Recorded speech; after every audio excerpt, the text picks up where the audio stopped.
We go now to Republican Senator Pat Toomey of Pennsylvania.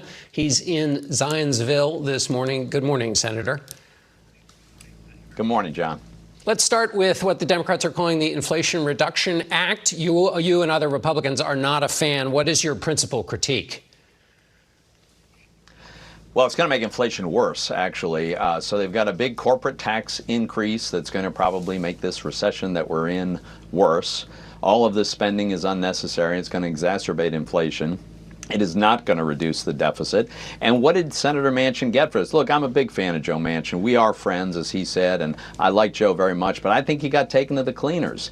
He's agreeing to all this bad policy, in return for which he's been promised that there's going to be some kind of pro-energy infrastructure bill sometime in the future. Well, first of all, I thought we did that in the infrastructure bill. Secondly, what is the text? But most importantly, why isn't that in this bill? And the answer is because Democrats don't support it. So this is going to do a lot of harm, and there's not going to be a corresponding benefit.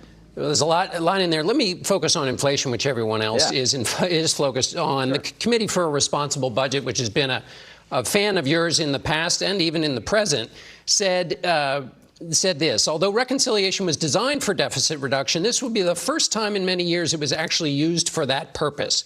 With inflation at a 40-year high and debt approaching record levels, this would be a welcomed improvement to the status quo.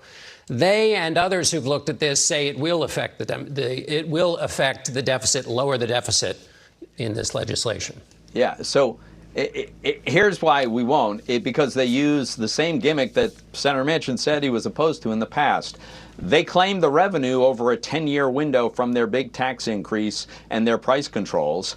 And then the expenditure that they acknowledge, they pretend is only going to be for 3 years. That's the Obamacare subsidies for wealthy Americans. That's an obvious political payoff. The last time they had to do this, they said it would only be for 2 years. It's about to expire, and they can't have it expire before an election, so they're extending it, but only for 3 years. They have no intention of ever ending the Obamacare subsidies. Over a 10-year window, that wipes out the a purported deficit reduction. But so you're assuming bad faith in the future, but in this case, they extended it and they found pay-fors so that it would be deficit, so that it would decrease the deficit in this moment. So it's plausible, given what's right in front of us today, that that could happen again in the future. I get what you're saying. Politically, it might not. But based on what's before us, which is an extension of the ACA and deficit reduction, it is possible to happen. They're also counting huge amounts of additional tax revenue from giving more taxes money to the IRS, which the CBO does not agree with. They're also not taking into account how much our economy will slow down from this big corporate tax increase that will mostly hurt manufacturing and domestic investment. These numbers are very, very dubious. Quickly on that question of production, I mentioned to Senator Manchin the idea supply goes down when you tax these companies. He said it's a matter of fairness, that these breaks that they have represent from a previous tax cut, and that this is a matter of fairness in America. So look, what is the source of this tax increase? It's very simple. When we made our tax reform in 2017, what we did is we said if a business takes its profit and invests it back in its business in the form of capital investment, new equipment, new plant, expanding their capacity, then we said you'd be able to deduct the cost of that in the year in which you incur the cost. The Democrats are saying we got to bring that to an end despite the huge surge in capital expenditure that it brought us. And instead, they're going to say you only get to recognize a small fraction of that. They're going to raise the cost of investing in a business. Let me ask you about the legislation this week, the PACT Act, which I know you want to talk about. It's providing health care to millions of veterans who were exposed to toxins. 123 Republicans in the House voted for this. 34 Senate Republicans voted for it. Same bill. This week, the bill didn't change, but the Republican votes did. Why? No, the Republican votes didn't change on the substance of the bill. Republicans have said we want an amendment to change a provision that has nothing to do with veterans' health care. The Republicans support this. The Democrats added a provision that has nothing to do with veterans' health care, and it's designed to change government accounting rules so that they can have a $400 billion spending spree. But my amendment, if I'm allowed to offer it, will take out that provision and will not reduce veteran spending by a dime. You mentioned this is the Democrats inserted this, but they did get 134 Republican votes, and you have plenty of Republicans still voting for it. It seems like making this seem like a Democratic gimmick obscures what is your real point and your lifelong interest, which is this is about budgeting and whether the rules should be tight now or whether, as those who defend this bill say, allow Congress to work in the future to be fiscally responsible. Isn't that a more accurate way to think about what you're offering? Well, let's be careful here, because, John, you mischaracterized this when you were speaking with Senator Manchin.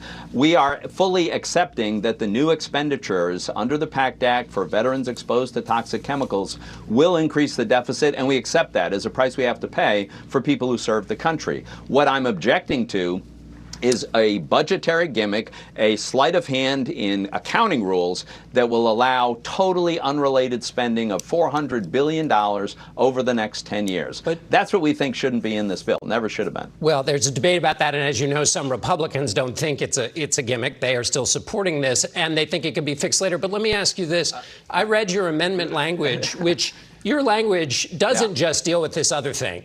It actually caps annual expenditures for the toxic fund, and after 10 years, it goes away. So that, John, that's totally incorrect. What it caps is how the government accounts for these transfers. But there is no cap on the amount of money that goes over. There is no cap on the total program. Look, if honest Democrats evaluating this will tell you, if my amendment passes, not a dime change in spending on veterans programs. What changes is how the government accounts for it. I understand, but the accounting change, as you know, is a result. The reason they put it in that other bucket is that it doesn't subject it to the normal triage of budgeting. And the argument is that the values at stake here are more important than leaving it to the normal cut and thrust of budgeting. And so I would ask you this. Yeah, but that's...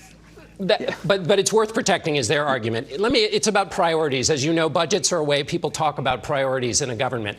This week, many of the Republicans who switched their vote voted for semiconductors. In 2017, Republicans lifted the caps on discretionary spending. We also have had a situation where lots of spending gets done in defense. You have been consistent with deficit reduction.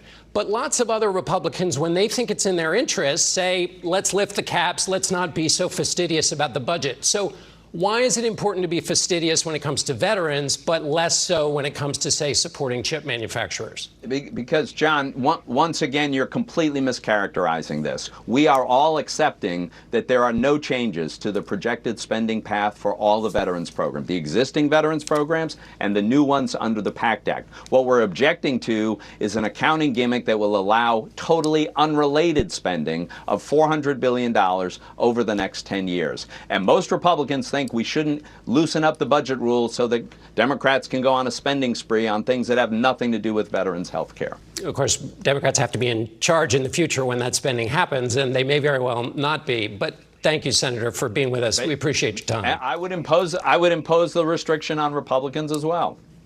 And you have the last word. Senator Toomey, thank you. We'll be right back with more Face the Nation.